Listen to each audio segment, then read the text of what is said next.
ETF index mutual funds నేర్చుకుని stock మార్కెట్లో రాణించాలనుకుంటున్నారా? వెంటనే ఈ నెంబర్కి కాల్ చేయండి. అందరికీ నమస్కారం. నేను Swaroopa Putlapalli. Welcome to Suman TV. America అధ్యక్షుడిగా డొనాల్డ్ ట్రంప్ బాధ్యతలు చేపట్టిన తర్వాత తీసుకుంటున్న నిర్ణయాలన్నీ సంచలనాత్మకంగా మారాయి. అసలు ఇప్పుడు అమెరికాలో ఉంటున్న వాళ్ళ పరిస్థితి ఎలా ఉంది? కొత్తగా అమెరికా వెళ్ళి చదువుకోవాలనుకుంటున్న వాళ్ళు, జాబ్స్ చేయాల్సిన వాళ్ళు ఎలాంటి పరిస్థితులను ఎదుర్కొంటున్నారు? ఇలా వీటి మీద అయితే చాలా మందికి చాలా రకాల డౌట్స్ ఉన్నాయి. ప్రస్తుతం నాతో పాటు study abroad consultancy founder Ram మెట్టు గారు ఉన్నారు. ఆయనతో మాట్లాడి అమెరికాలోని కండిషన్ గురించి మాట్లాడుకుందాం. నమస్తే రామ్ గారు. నమస్తే అండి. మీరు చాలా కాలంగా కన్సల్టెన్సీ రన్ చేస్తూ ఉన్నారు కదా, మీకు తెలుసు అసలు అమెరికాలో కండిషన్ ఎలా ఉంటుంది, స్టూడెంట్స్ని ఇక్కడ నుంచి పంపించాలా లేదా, వాళ్ళు ఎలాంటి జాగ్రత్తలు తీసుకోవాలి, వీటన్నిటి గురించి కూడా మీరు అవేర్నెస్ కల్పిస్తూ ఉంటారు. ప్రస్తుతం అక్కడ పరిస్థితి ఎలా ఉందంటారు? కరెంట్లీ పరిస్థితులు బాగాలేవండి అక్కడ. అయితే స్పెషలీ ఇల్లీగల్ ఇమిగ్రెంట్స్ ఎవరైతే ఉంటారో లేదా డాక్యుమెంట్స్ లేకుండా ఎవరైతే ఇమిగ్రేట్ అయి ఉన్నారో వాళ్ళకి ప్రాబ్లమ్స్ ఎక్కువగా ఉన్నాయండి. అంటే చాలా మంది ఏంటంటే ఇప్పుడు ప్రాపర్ డాక్యుమెంటేషన్ తోటి స్టడీస్ కోసం వెళ్ళిన వాళ్ళు లేదా ఎంప్లాయ్మెంట్ కోసం వెళ్ళిన వాళ్ళు కూడా భయపడాల్సిన స్థితిలో ఉన్నారు కరెంట్లీ చూడాలంటే. ఇది ఎందుకు అలా అవుతుంది అని అంటే, నిన్న ఒక్కరోజు మాత్రమే ఆల్మోస్ట్ 2200 మెంబర్స్ ని వాళ్ళు పట్టుకున్నారు, ఇల్లీగల్ ఇమిగ్రెంట్స్ ని పట్టుకున్నారు వాళ్ళు. రికార్డు స్థాయిలో అరెస్టులు జరిగాయి అమెరికాలో. అసలు వాళ్ళ పరిస్థితి ఎంత దారుణంగా ఉందంటే చూడండి, వాళ్ళు చదువుకోవడానికో లేకపోతే ఉద్యోగం చేయడానికో ఏదో ఒకటి అక్కడికి వెళ్ళిన తర్వాత కరెంట్లీ వాళ్ళు ఫేస్ చేసే సిచ్యువేషన్ ఎలా ఉందంటే, చేతులకి బేడీలు వేసుకొని వాళ్ళని రోడ్డు మీద ఈడ్చుకుంటూ వెళ్తా ఉంటే అసలు ఎంత సెల్ఫ్ రెస్పెక్ట్ దెబ్బతింటుంది అది. వాళ్ళకి తెలిసిన వాళ్ళందరూ వాళ్ళ చుట్టాలు వీళ్ళందరి మధ్యన వాళ్ళకున్న ఆ వాల్యూ అంతా పోయినట్టే కదా అక్కడ. అండ్ సెల్ఫ్ రెస్పెక్ట్ దెబ్బతింటుంది అక్కడ. వాళ్ళకి వాళ్ళే అసలు ఇంటి నుంచి బయటికి రావాలంటే భయపడే స్థితి. ఎలా ఫీల్ అవుతున్నారంటే, ఇన్ని రోజులు గర్వంగా చెప్పుకున్నారు నేను యుఎస్లో ఉన్నాను, యుఎస్లో ఉంటున్నాను అని గర్వంగా చెప్పుకునే వాళ్ళంతా నేను ఏదో జైల్లో ఉన్నాను అనే ఫీలింగ్లో ఉన్నప్పుడు కరెంట్లీ. సో అసలు ఈ లెవెల్ రావడానికి రీజన్ ఏంటంటే, ఇమిగ్రేషన్ డిపార్ట్మెంట్, వాళ్ళది ఒక ఇమిగ్రేషన్ డిపార్ట్మెంట్ ఉందండి. ఆ డిపార్ట్మెంట్ ఇలా డాక్యుమెంట్స్ లేకుండా ఎవరైతే ఉంటారో వాళ్ళందరినీ ట్రేస్ అవుట్ చేసి పట్టుకొని అరెస్ట్ చేస్తున్నారు. అయితే ఇంతకు ముందు కూడా ట్రేస్ అవుట్ చేసిన వాళ్ళు చాలా మంది ఉన్నారు. ఇప్పుడు భయం దేని వల్ల వస్తుంది అని అంటే, అలా ట్రేస్ అవుట్ చేసిన వాళ్ళందరినీ వీళ్ళు ఏం చేస్తారంటే యాంకిల్ ట్రాకింగ్ అని ఒకటి ఉంటుంది వీళ్ళకి. సో యాంకిల్ ట్రాకింగ్ ఏంటంటే వాళ్ళ వివరాలన్నీ తీసుకొని, సరే ఇల్లీగల్ ఇమిగ్రెంట్స్ కానీ వీళ్ళ వల్ల మనకి ఏమీ ప్రాబ్లం లేదు అని వాళ్ళకి నమ్మకం కుదిరింది అనుకోండి, వాళ్ళు మళ్ళీ దేశాలకు వెనక్కి పంపించట్లేదు, వాళ్ళని ఉంచుతున్నారు, కానీ యాంకిల్ ట్రాకింగ్ చేస్తున్నారు. యాంకిల్ ట్రాకింగ్ ఏంటంటే వీళ్ళు అసలు ఎక్కడికి వెళ్తున్నారు, ఏం చేస్తున్నారు, ఎవరితో మాట్లాడుతున్నారు, ప్రతి ఒక్కటి త్రూ సోషల్ మీడియా కానివ్వండి, వాళ్ళకి సపరేట్ అప్లికేషన్స్ ఉంటాయి, శాటిలైట్ ఇవన్నీ ఉంటాయి, సెల్ ఫోన్ మానిటరింగ్ కూడా.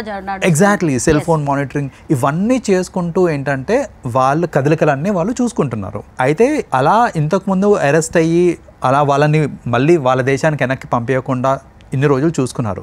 కానీ కరెంట్లీ ఇప్పుడు ఏమవుతుందంటే, అలాంటి వాళ్ళని కూడా పిలిపించి అరెస్ట్ చేసే పరిస్థితికి వచ్చిందనమాట ఇప్పుడు. సో అలా అరెస్ట్ చేయడం వల్ల ఏంటంటే జనాలకి భయం పట్టుకుంది. అంటే అరెస్ట్ చేసి వెనక్కి పంపించేస్తున్నారు, ఇంకా మనకి లైఫ్ ఏంటి, ఫ్యూచర్ ఏంటి, ఎన్నో కోట్లు ఖర్చు పెట్టుకొని వచ్చి ఉంటారండి వాళ్ళందరూ. ఇప్పుడు ఏంటంటే చదువుకోవడానికన్నా కానివ్వండి, లేకపోతే అలా ఇల్లీగల్గా రావడానికి కొన్ని కన్సల్టెన్సీస్కి వాటికి వీటికి వీళ్ళు ఏం చేస్తారంటే థర్డ్ పర్సన్స్కి అమౌంట్ ఇచ్చి వెళ్ళుంటారు. సో ఇప్పుడు ఆ అమౌంట్ రాబట్టుకుందామనే లోపే అరెస్ట్ అయ్యి మళ్ళీ వెనక్కి వచ్చేస్తామనే బాధ, భయం ఇవన్నీ అక్కడ జనాల్లో ఉన్నాయి కరెంట్లీ. ఇంకా ఇంకొక యాంగిల్ చూస్తే అండి, అన్ని డాక్యుమెంట్స్ పర్ఫెక్ట్గా ఉండి వెళ్ళిన వాళ్ళు కూడా అసలు బయటికి రావాలంటే భయపడుతున్నారు. ఎందుకంటే వాళ్ళకి జరిగే ప్రొఫైలింగ్ కానివ్వండి, స్క్రీనింగ్ కానివ్వండి, ఇవన్నీ కూడా ఒక నెక్స్ట్ లెవెల్ స్క్రీనింగ్ జరుగుతుంది. ఇంతకుముందు వీసా ఇంటర్వ్యూస్, అంటే ఇక్కడ నుంచి యూఎస్కి వెళ్ళాలంటే వీసా ఇంటర్వ్యూస్లో జనరల్ క్వశ్చన్స్ అడిగేటోళ్ళు వాళ్ళు.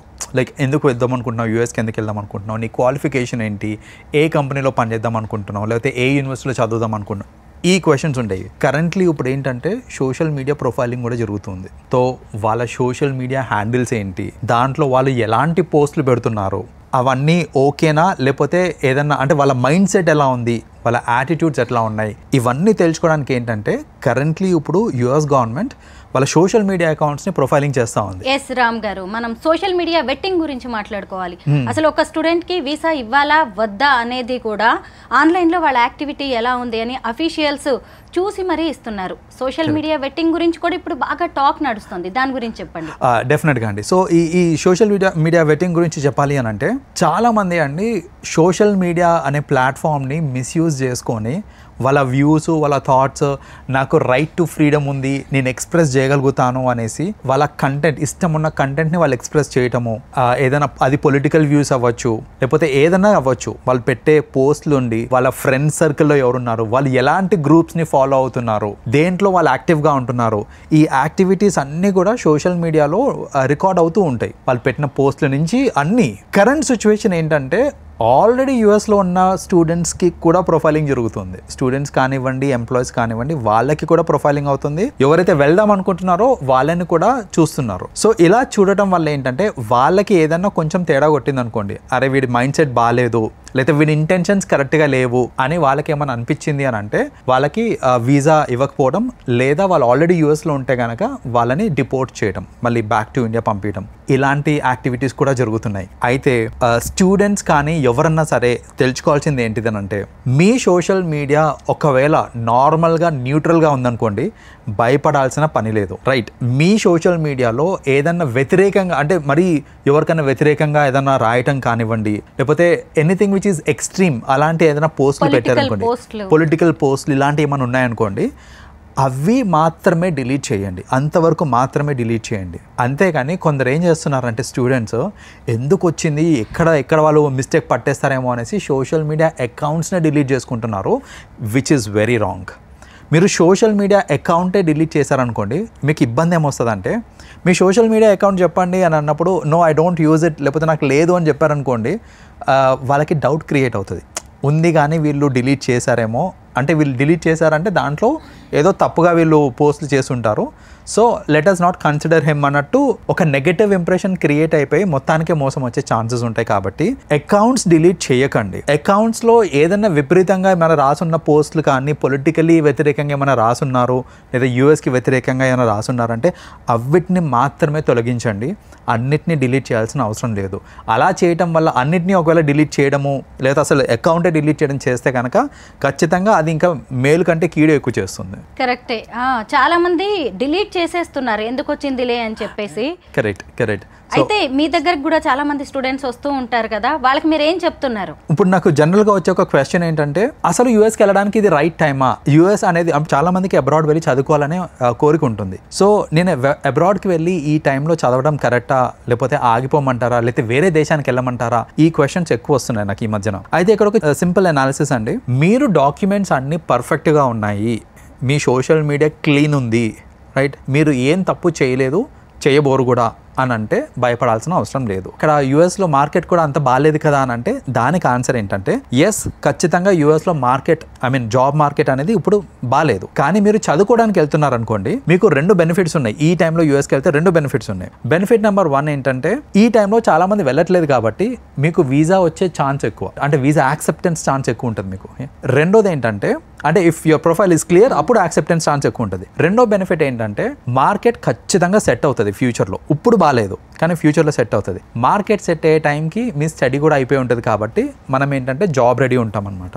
సో ఎవరన్నా ప్లాన్ ఉంది యూఎస్కి వెళ్ళాలి అని అంటే, ఒకటే నేనేం చెప్తానంటే, మీ ప్రొఫైల్ ఖచ్చితంగా 100% క్లీన్ ఉంది, మీ ఇంటెన్షన్స్ క్లియర్ ఉన్నాయి అని అంటే కనుక వెళ్ళొచ్చు, ఆగిపోవాల్సిన అవసరం లేదు.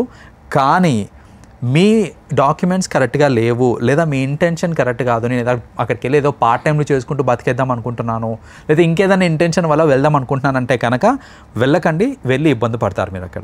వన్ మోర్ థింగ్ ఏంటంటే, పార్ట్ టైం జాబ్స్ చెయ్యకపోయినా సరే నేను అక్కడ చదువుకోగలను, నాకంత ఫినాన్షియల్ స్టాండర్డ్స్ ఉన్నాయి అనుకున్న వాళ్ళు మాత్రమే వెళ్ళాలి ఇప్పుడు ఉన్న కండిషన్స్ని బట్టి చూస్తాయి. అయితే పార్ట్ టైం జాబ్ అంటే ఇక్కడ ఒకటండి, జనరలైజ్ చేయడానికి లేదు ఇక్కడ.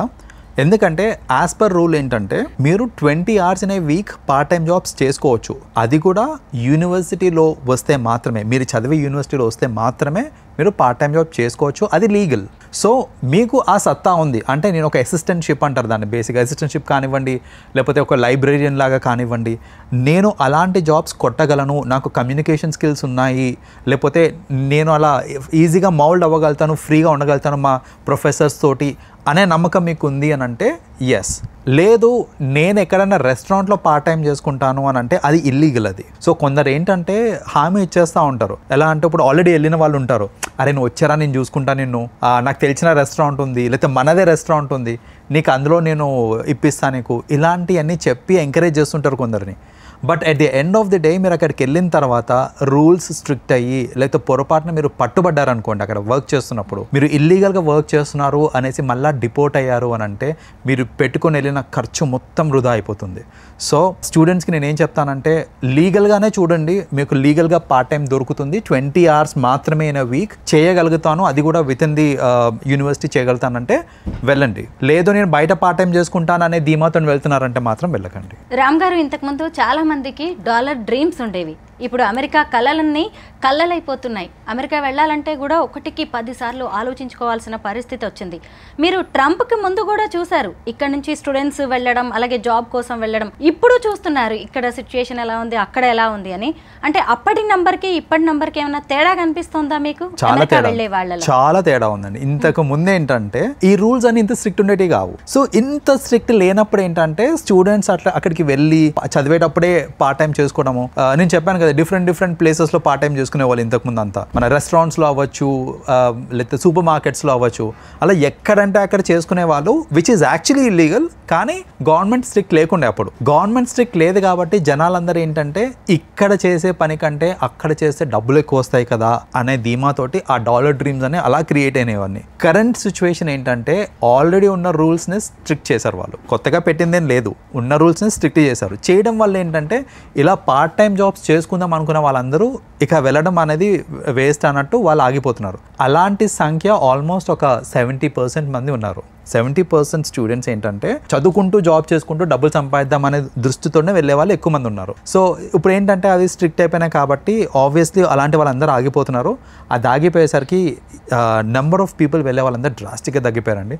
చెప్పాలంటే అంతకుముందు వెళ్ళే దాని మీద ఇప్పుడు ఒక 30% వెళ్తున్నారు అంతే యూఎస్కి. మరి అమెరికాకి ఆల్టర్నేటివ్ ఏంటంటారు? మనకి వేరే అదర్ కంట్రీస్ కూడా ఉన్నాయండి. ఇప్పుడు యూఎస్ అంటే it all depends on me intention ఏంటిది అనేసి. నేను సెటిల్మెంట్ కోసం వెళ్దాం అనుకుంటున్నాను అని అనుకుంటే మీరు యూఎస్ ఒకటే కాదు, మెనీ కంట్రీస్ ఉన్నాయి సెటిల్మెంట్కి. ఆస్ట్రేలియా ఉంది, కెనడా ఉంది, అఫ్ కోర్స్ యూకేలో మార్కెట్ అంత లేదు. So I will not take the name of UK because currently అక్కడ మార్కెట్ ఏం బాగాలేదు. బట్ మీకు ఆస్ట్రేలియా ఉంది, న్యూజిలాండ్ ఉంది, we have other countries.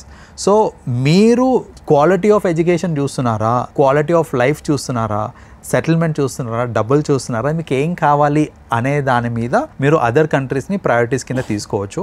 Like because at the end of the day currently market బాగాలేదు యూఎస్లో. బట్ ఆలోచించాల్సింది ఏంటంటే ఫ్యూచర్లో ఖచ్చితంగా మళ్ళీ రాణిస్తుంది. ఇవన్నిటిని దృష్టిలో పెట్టుకొని నిజంగా అంటే ఒక స్టూడెంట్ ప్రొఫైల్ ఏముంటుందో చూసుకొని ఆ ప్రొఫైల్కి తగ్గట్టు కంట్రీస్ని సెలెక్ట్ చేసుకుంటే బెటర్. ఒకప్పుడు మన నాలెడ్జ్ అంతా కూడా అమెరికాకి మైగ్రేట్ అయిపోతూ ఉంటుంది. ఒక రకంగా మైగ్రెంట్స్తోనే ఆ కంట్రీ అనేది ఫామ్ అయింది, మనందరికీ తెలిసిందే.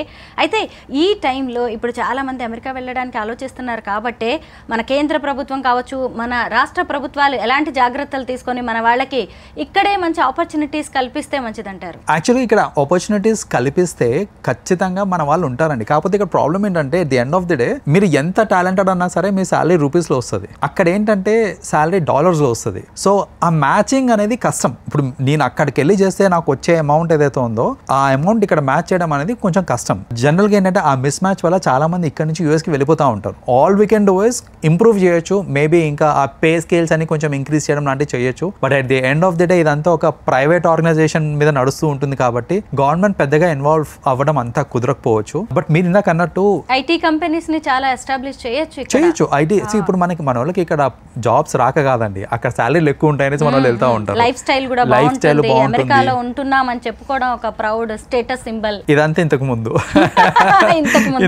ఇప్పుడు కరెంట్లీ అక్కడ ఉన్న వాళ్ళు అక్కడ గ్రీన్ కార్డ్ హోల్డర్స్ కూడా ఇక్కడ వేస్ట్ ఇంకా వచ్చేద్దామనే స్టేట్లో కూడా ఉన్నారు కొందరు. సో అలాంటి సిచ్యువేషన్స్ ఫేస్ అవుతున్నారు. బట్ ఎస్, ఇదంతా టెంపరీ సిచ్యువేషన్స్, ఇవి మారుతాయి, కొంచెం ఓపిక పట్టాలి. లేదు ఇండియాలోనే బాగుంటుంది అని మీరు అనుకుంటున్నారంటే ఆల్రెడీ అక్కడ నుంచి వచ్చేయాలనుకుంటే వచ్చేసి అది పర్సనల్ కాల్ అది. బట్ అసలు ఇంత దారుణంగా ఇంత స్ట్రిక్ట్ చేయడానికి ఇంకొక మేజర్ రీజన్ ఏంటంటే కొలరాడోలో రీసెంట్గా ఒక ఇష్యూ అయిందండి. లైక్ కొంచెం అటాక్స్ అవి అయినాయి. అది కూడా ఎవరి వల్ల అయినాయి అంటే ఇట్లా ఇల్లీగల్ ఇమిగ్రెంట్స్ వల్లనే అయినాయి. సో ఆ అటాక్స్ని బేస్ చేసుకొని ఇప్పుడు ఏం చేస్తున్నారంటే ఇదంతా ఇల్లీగల్ ఇమిగ్రెంట్స్ వల్ల మనకి సెక్యూరిటీ ఇష్యూస్ వస్తున్నాయి అని దాన్ని ఆసరాగా తీసుకొని ఇప్పుడు ఈ చర్నింగ్ అవుట్ ఈ ఫిల్టరేషన్ అంతా దాని వల్ల అవుతుంది అనమాట. ఇప్పుడు రామ్ గారు, ట్రంప్ కి అలాగే హార్వర్డ్ యూనివర్సిటీకి మధ్య కూడా కోల్డ్ వార్ జరుగుతుంది. ఎగ్జాక్ట్లీ, దాని గురించి కూడా డిస్కస్ చేయాల్సిందే. సో ఇప్పుడు చాలా మంది ఏంటంటే హార్వర్డ్ యూనివర్సిటీ అనేది ఒక డ్రీమ్ యూనివర్సిటీ లాగా పెట్టుకొని అక్కడికి వెళ్దామని అనుకుంటారు. కానీ ఆ హార్వర్డ్ యూనివర్సిటీ మేనేజ్మెంట్ కి ఇంకా ట్రంప్ కి they are not in good terms. వాళ్ళకి పడట్లేదు. ఆయన ట్రంప్ ఎట్లా అంటే ఇంకా హిట్లర్ టైప్, నా మాట ఏ శాసనం ఇంకా నేను చెప్పిందే వినాలి అనే టైప్. సో అక్కడ బేసిక్గా ఏంటంటే హార్వర్డ్ యూనివర్సిటీ అనేది చాలా ప్రెస్టీజియస్ యూనివర్సిటీ, నీ మాట నేనేది ఏంది అన్నట్టు బేసిక్గా వాళ్ళకి మిస్అండర్స్టాండింగ్ అయితే ఉంది. గుడ్ టర్మ్స్ లేకపోవడం వల్ల ట్రంప్ ఇచ్చిన ఒక డిక్లరేషన్ ఏంటంటే హార్వర్డ్ యూనివర్సిటీకి ఎవరైనా వెళ్తున్నారు అని అంటే వాళ్ళకి వీసా గ్రాంటింగ్ అనేది మేము ఇవ్వము, లిమిట్ చేసేస్తాం. లేదా వీసా ఇచ్చినా కూడా దానికి వాళ్ళకి ఇచ్చే ఫెసిలిటీస్ కానీ వాళ్ళకి ఇచ్చే ఆప్షన్స్ ఏవైతే ఉంటాయో అవన్నిటిని కూడా రెస్ట్రిక్ట్ చేసేస్తాం అన్నట్టు ఒక స్టేట్మెంట్ రిలీజ్ చేశారనమాట. సో ఇప్పుడు ఏంటంటే హార్వర్డ్ యూనివర్సిటీ అంత ప్రెస్టీజియస్ యూనివర్సిటీకి వెళ్ళి చదవాలన్నా కూడా ఆలోచిస్తున్నారు జనాలు ఇప్పుడు. సో ఇది కూడా జరిగింది. అది బేసిక్గా నాకు తెలిసి at the end of the day set అవుతుంది అది కూడా. కానీ we have to leave it to time. Current situation అయితే బాగాలేదు. హార్వర్డ్ యూనివర్సిటీకి ఎవరైనా వెళ్దాం అనుకుంటారంటే కనుక ఆలోచించండి ఒకసారి. బికాస్ మీ వీసా స్టేటస్ కానివ్వండి ఇవన్నీ కూడా కొంచెం లిమిట్ చేసి ఇస్తూ ఉంటారు అనమాట మనకి. మీరు అన్నది కూడా కరెక్టే. ఇదంతా టెంపరరీ. తన మార్కు చూపించడానికి డొనాల్డ్ ట్రంప్ ట్రై చేస్తున్నాడు. అలాగే రోమ్ వెళ్ళినప్పుడు రోమన్ లా ఉండాలని ఎలా చెప్తారో, అమెరికా వెళ్ళాలి అనుకుంటే ఖచ్చితంగా అక్కడ రూల్స్ పాటించాల్సిందే. వాళ్ళకి ఇవ్వాల్సిన డాక్యుమెంట్స్ వాళ్ళకి ఇవ్వాల్సిందే. క్లీన్ ఇమేజ్ తో వెళ్తేనే మంచిది. అమెరికానే కాదు ఎక్కడికైనా అదే మంచిది. Thank you so much Ram గారు. You're welcome.